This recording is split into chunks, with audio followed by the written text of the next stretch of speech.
বলছে মমতা ব্যানার্জি আর অভিষেক ব্যানার্জি যে ওকে হারাতে পারেনি, ফু দিয়ে উড়ে যায়। আরে ধর,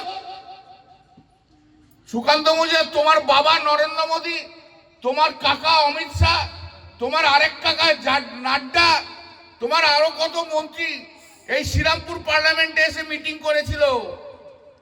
1,75,000 ভোটে তোমার ক্যান্ডিডেটকে হারিয়ে বাড়ি পাঠিয়ে দিয়েছে।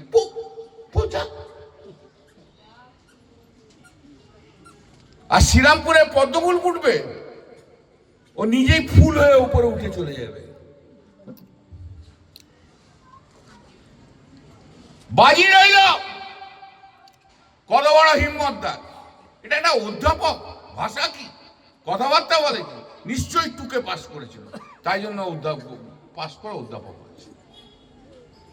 বেশি বাড়াবাড়ি নোংরামি করবেন না। চারটে কোথা থেকে একটা নিয়ে লিখে এসে হরিদাস পাল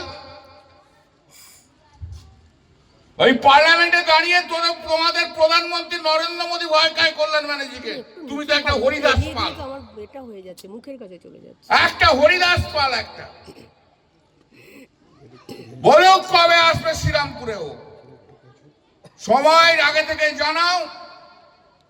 সিআইএসএফ তোমারও থাকবে না, সিআরপিএফ তোমারও থাকবে না, এদিকে কোনো বাংলার পুলিশ থাকবে না।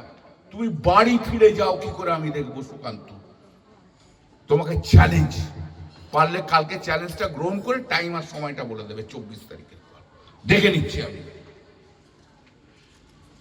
পাকামি মারতে এসছে।